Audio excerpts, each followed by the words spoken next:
Alhamdulillah. Alhamdulillahirabbil alamin. Kembali lagi di Islami Twinda, jamaah Islami Twinda yang dirahmati Allah ya, yang baru bergabung kita ingatkan lagi, hari ini kita membahas tentang tema yang luar biasa, amalan dahsyat pembuka aura. Alhamdulillah. Nah mungkin tadi ada yang belum sempat mencatat nih, kita ingatkan lagi tadi ya, sudah ada 5 yang dibahas sama guru-guru kita ya.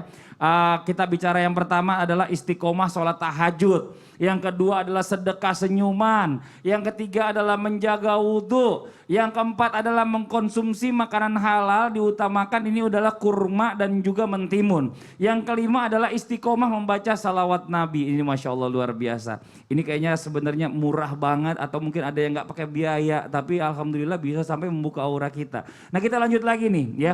Dalam pertanyaan yang berikutnya. Iya, Bang. Amalan yang berikutnya. Tadi katanya Islam ini ada mengamalkan yang namanya membuka aura dengan cara ruqyah. Tapi ada yang bilang ruqyah kalau bisa nggak boleh ruqyah sama orang. Ruqyah sendiri aja itu nggak boleh. Atau nanti bagaimana dan pokoknya gini aja deh. Dijelaskan aja biar kita semuanya semakin paham. Tafadhol waktunya. Izin Ustadz saya Habib Usman Fadli. Kirain saya ruqyah empok saya namanya empok ruqyah. Jamaah! Oh jamaah! Lebih baik kalian meruqyah diri sendiri daripada kita menganggap orang yang dapat meruqyah itu adalah orang yang sakti atau orang yang pinter dan sampai nauzubillah ujung-ujungnya malah terjadi kemusyrikan daripada Allah Subhanahu wa taala. Ada ceritanya nih Bang. Orang diruqyah, satu orang ini terdapat 7 jin yang bersemayam di dalam dirinya dia. Jin 1, kedua, ketiga sampai ke-6 udah keluar. Diajiin udah semua keluar, tinggal satu lagi di jin. Kagak mau keluar, susah banget. Diajiin udah. Dibejeb-bejeb udah, dijampe-jampe segala macam. Bejeb-bejeb begitu dah. Nah yang satu lagi belum keluar, datang 6 nih datang lagi. Kaget, kenapa nih 6 datang lagi nih jin? Dia bilang, Ustazah percuma doain tuh jin. Emang kenapa? Jinnya budeg. Ya salah. Jadi jangan menunggu ada gangguan jin baru kita meruqyah. Seorang muslim hendaknya dan langkah baiknya memawas diri dengan zikir, bertasbih, bertahmid, meminta perlindungan kepada Allah Subhanahu wa taala. Ada lagi yang menyangka membuka aura dengan cara tatayur atau tiaroh. Apa itu? Tatayur atau tiaroh, orang-orang ahlu sunnah sangat tidak percaya karena selalu merasa sial dengan adanya sesuatu. Contoh melihat yang serem-serem, wah kayaknya mau ada masalah nih. Ngedengar suara burung hantu, kalau kata orang Sunda manuk cungcuing, wah ada yang mati nih. Ngedengar atau mengetahui bilangan angka. Anak pertama lahir tanggal sekian, bulan sekian, nggak boleh nikah sama anak yang tanggal sekian, bulan sekian lahirnya. Nauzubillah.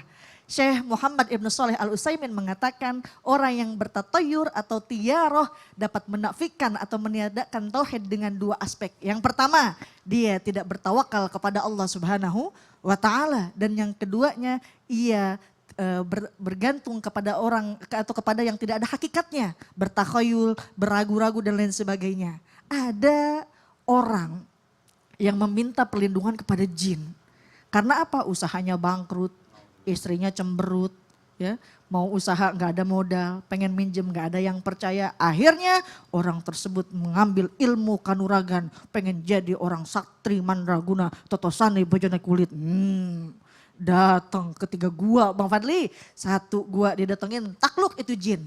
2 juga takluk lagi. Ini bukan jin budeg lagi bukan. Iya bukan. Pas datang ke gua yang ketiga ada jin yang terlentang di atas tikar di batu tanpa baju, ngelihatnya kaget, ana ningali.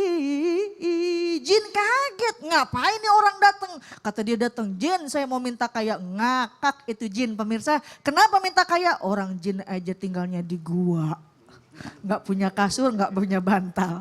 Jadi janganlah terjebak kepada keyakinan sehingga menggantungkan aura atau dan lain sebagainya kepada hal-hal yang gaib. Memang tapi tidaklah kita untuk meremehkan mereka karena mereka pun adalah makhluk Allah Subhanahu wa taala. Ingat Allah Subhanahu wa taala berfirman, "Ya ma'syarul jinni wal insi in istata'tum an tanfudhu min aqtaris samawati wal ardh fanfudhu la tanfudhuna illa bisultan." Hai jin dan manusia kata Allah, apabila kalian bisa menembus langit dan bumi maka tembuslah. La tanfudhuna illa bisultan. Tidak ada yang dapat menembusnya kecuali kekuasaan dari Allah Subhanahu wa taala. Wallahu taala a'lam. Masya Allah. Terima kasih banyak Ustaz Sami, Zaliza. sami, Bang Cuma saya Fadli. takut kalau tadi Ustaz Zaliza tausiah itu dikomplain. Sama kenapa tuh? Jin, ntar ngirim DM yang budak itu tadi. Katanya yang gak mau keluar. Astagfirullahaladzim. Nah ini buat jamaah Islami Twinda nih, kita lanjutkan lagi nih ya. Sekarang saya masih punya video juga buat jamaah ya. Ada seorang anak ini duet dengan ayahnya membaca suratul kahfi. Wah ini Masya Allah luar biasa. Ini dia tayangannya nih. Bismillahirrahmanirrahim. Alhamdulillahilladzi anzala ala 'abdihi al-kitaba wa lam yaj'al lahu 'iwaja. قيما لينذر بأسا شديدا من لدنه ويبشر المؤمنين الذين يعملون الصالحات بأن لهم أجرا حسنا ماكثين فيه أبدا. وينذر الذين قالوا اتخذ الله ولدا. Masya Masya Allah. Allah. Pengen tepuk tangan rasanya ini ya. Mudah-mudahan nih anak-anak kita nih semuanya nih Amin. bisa diberikan Allah sampai seperti itu juga sebagai penghafal Al-Quran. Amin amin, Amin, ya amin, Rabbal amin, alamin. ya Rabbal Tapi alamin. saking apalnya tuh anak jatah bapaknya harus Diambil. disita juga tadi ya. Sampai bapaknya saya bapaknya dulu. Nih Bib nih kita lanjut lagi nih Bib. Gantian. Gantian ya. Kita lanjut lagi apa katanya nih ada yang berikutnya nih amalan yang berikutnya apabila kita rutin ya membaca salah satu surat dalam Al-Qur'an ini katanya bisa menambah cahaya bahkan juga bisa memancarkan cahaya yang luar biasa. Nah, boleh diamalkan kita kasih tahu bocorannya Bib. Ini apa nih sebenarnya surah yang bisa kita baca biar auranya kita keluar. Silakan. Afwan Tafadhol, Bib. Mas Fadli, Afwan Ustazah, Afwan Ustaz Syam. Bismillahirrahmanirrahim. Allahumma salli ala Sayyidina Muhammad wa ala ali Sayyidina Muhammad. Amalan yang ketujuh yakni bisa menambah aura kita semakin auto cantik atau auto ganteng membaca surat Al-Kahfi yakni di hari Jumat. Kapan hari Jumatnya itu? Waktu hari Jumat adalah Kamis maghrib sampai waktu asar hari Jumat. Man qara'a surat Al-Kahfi fi yaumil Jum'ah adallahu lahu min nuri ma bainal jum'atain. Jelas bahwasanya siapa orang yang membaca surat Al-Kahfi pada waktu hari Jumat, dia akan mendapatkan sinar cahaya di antara dua Jumat. Yakni Jumat yang dia baca sampai Jumat yang akan datang. Karena apa? Pancaran cahaya itu nempel pada wajahnya dan juga pada tubuhnya. Siapa? Mereka yang mengamalkan bacaan suratul Kahfi. Man qara'atu suratul Kahfi lailatul Jum'ah adallahu min nurih fima bainahu wa bainal baitil atiq. Siapa orang lagi yang membaca suratul Kahfi?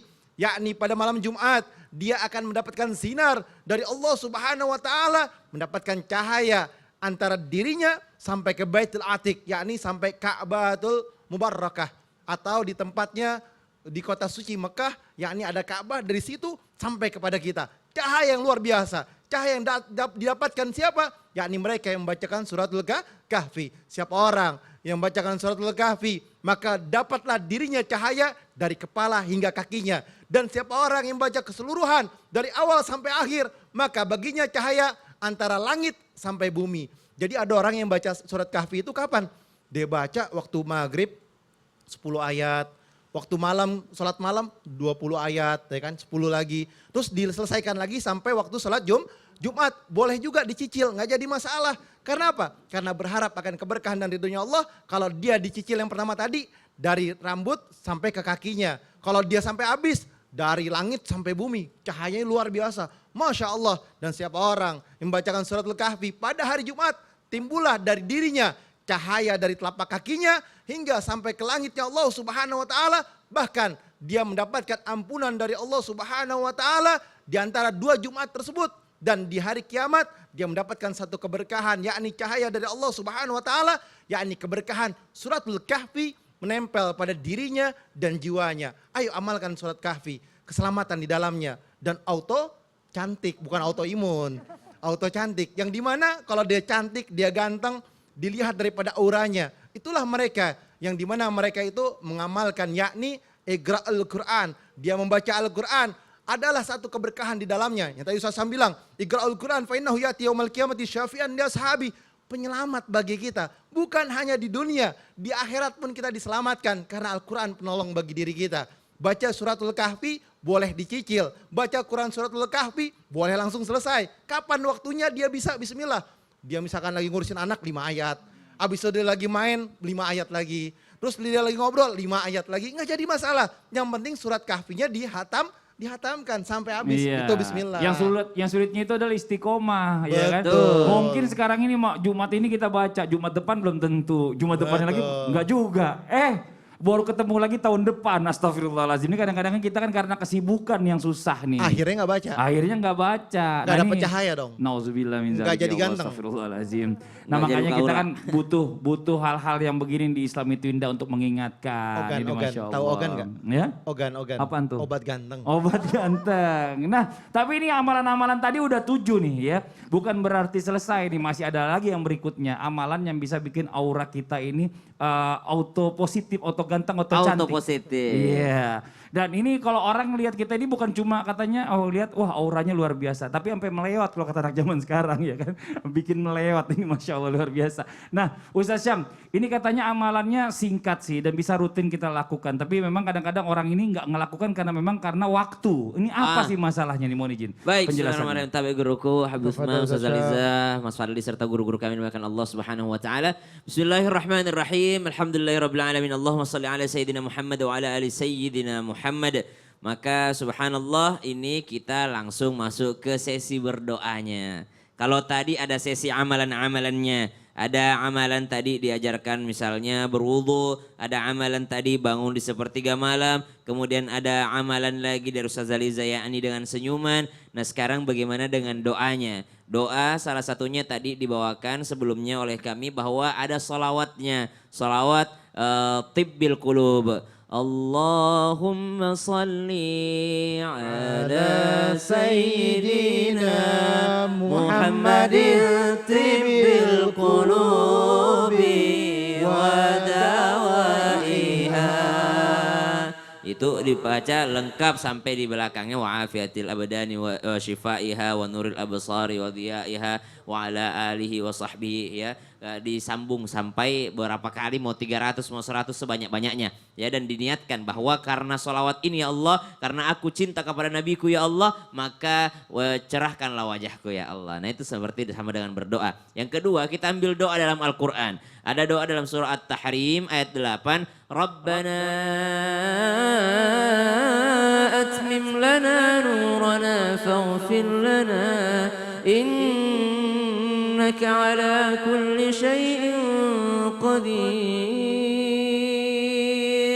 Dia minta sama Allah, ya Tuhan kami sempurnakanlah bagi kami cahaya kami ya Allah, baik di dunia maupun di akhirat mintanya. Karena di akhirat kita sangat butuh cahaya, apalagi di alam kubur gelapnya luar biasa.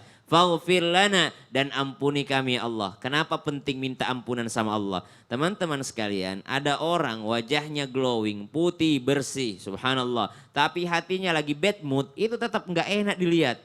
Hatinya lagi bad mood, cemberut aja itu nggak enak kita mandangnya. Ada orang wajahnya putih, bersih, ganteng gitu ya. Tapi dia hatinya sedang nggak bagus, marah-marah dia, marah. Tetap nggak enak mandangnya gitu. Maka subhanallah minta diampuni dosa kita, karena ternyata dosa itu membuat titik-titik hitam di hati. Sampai hati menjadi hitam, mengeras, gelap, dan hatinya menjadi mati. Kalau hati sudah tidak bagus, apa kata baginda Nabi SAW? Maka jeleklah seluruh tubuh. Tapi kalau hati ini bagus, maka saluhal jasadu kullu, maka baguslah seluruh tubuhnya. Maka bukan hanya memperbaiki aura itu dari luar, maka aura itu tentunya dalam hati kita. Pada intinya ada di hati kita. Seseorang dengan hati yang bersih akan memancarkan sesuatu yang positif pula. Tapi seseorang dengan hati yang kotor maka juga akan memancarkan aura negatif. Karena hati itulah ketika tertutup maka akal juga bisa tertutup. Kalau akal sudah tertutup maka seluruhnya bisa tertutup. Sebagaimana sebagaimana yang diceritakan banyak dalam Al-Quran,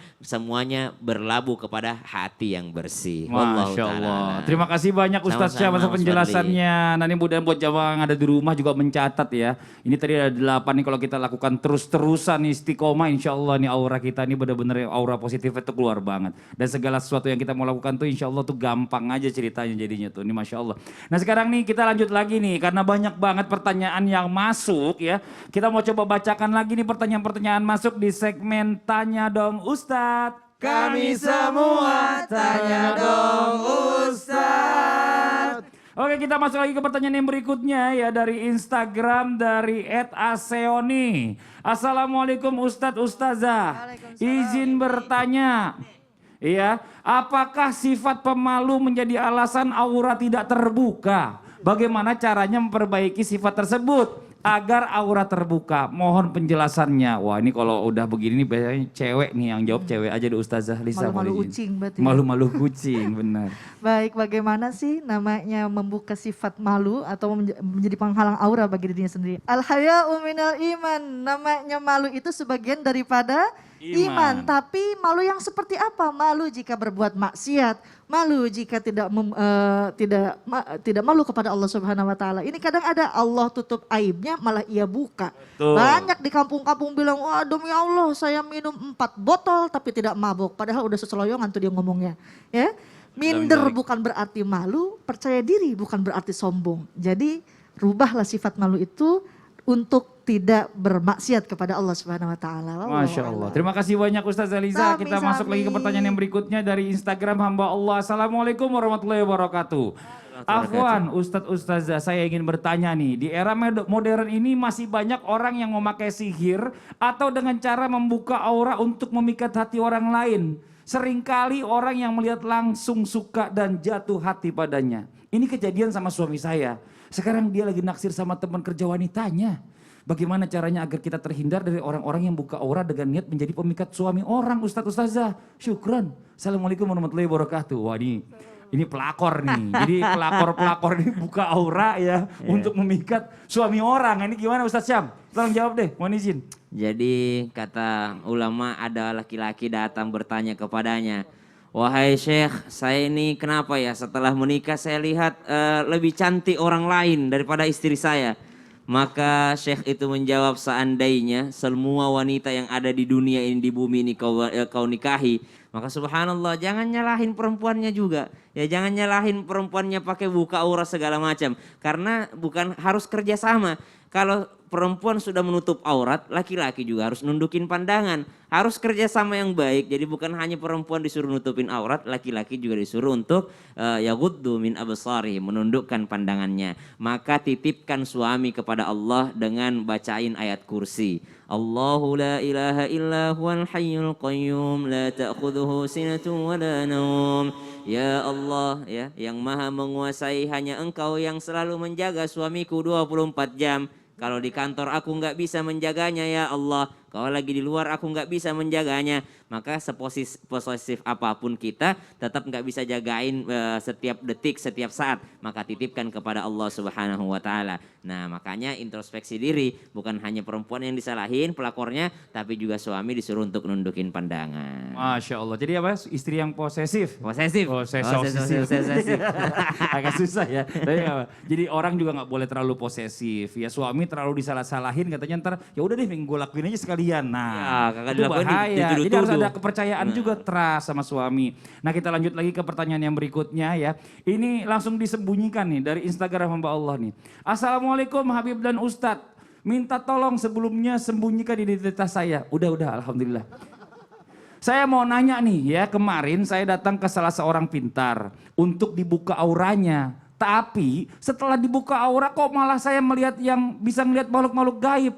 Saya sampai stres gak bisa tidur. Saya bingung gimana caranya agar saya bisa ngelihat hal-hal gaib. Gak bisa ngelihat hal-hal gaib lagi. Saya datang ke orang pintar yang buka aura saya. Kok malah kayaknya saya diperes. Disuruh nyiapin mahar yang mahal. Saya bingung harus gimana. Lagi Bib dan Ustadz. Tolong dijawab. Jadi ini orang mau buka aura malah jadi dibuka alam gaib kayaknya dibuka. Semuanya kelihatan ini. Giliran dia mau tutup lagi disuruh minta maharnya mahal nih gimana Bib? Ini apa perlu ruqyah atau bagaimana nih? Kan Jangan pasti bisa ngeliat dititipin jin dan Jangan pernah datang ke orang pintar, nanti Anda dipinter-pinterin. Jangan pernah datang juga kalau orang bilang kun fayakun, jadilah. Kun fayakun milik Allah, bukan milik manusia. Hati-hati, janganlah percaya dengan orang-orang pintar yang minta mahar, yang ngaku bisa ini, bisa itu. Ujungnya diperas. Sekarang ibu taubat nasuha, minta ampunan sama Allah, yakni ruqyah diri sendiri. Caranya apa? Pertama, taruh air seember. Karena udah kebanyakan, jadi mesti seember. Harus ember ya. Iya. Bukan segelas lagi nih Bukan, seember. seember taruh. Taubatan nasuha, minta ampunan sama Allah. Malam sholat taubat, ya Allah ampuni dosa-dosa saya. Langsung baca surat ruqyah. Betul. Baca kulhu 3 kali, baca al-falak 1 kali, baca an-nas, baca al-fatihah agar mendapatkan keberkahan. Baca awal alif lam mim, surat al-baqarah. Baca alif lam mim, terus baca akhir surat al-baqarah. Terus baca ayat kursi. Berharap agar Allah Subhanahu wa taala ampunin dosa-dosanya. Betul. Jangan percaya sama hal-hal yang nggak benar, yang nggak baik. Agar apa? Agar diri kita selamat dan aura kita terbuka dengan cara meruqyah diri sendiri. Masya Allah. Terima kasih banyak Habib. Ya, Wah ini harus mudah-mudahan tadi yang curhatannya tanpa nama ini pas lagi nonton nih. Jadi pas jawaban pas banget nih Masya Allah. Alhamdulillah. Nah buat jamaah yang ada di rumah jangan kemana-mana. Ya setelah ini kita akan lanjutkan lagi. Kita akan ada praktik aura bersama guru kita Habib Usman. Bib tolong buka mukanya dulu Bib. Maskernya. Tolong Bib bentar Bib. Kasih lihat yang di rumah. Biar auranya bisa kayak beliau nih ya. Wow luar biasa terpancar. Makanya nih yang di rumah jangan kemana-mana nih ya. Kita akan segera kembali lagi tetap di Islam itu Indah. Jamaah. Oh jamaah. Alhamdulillah.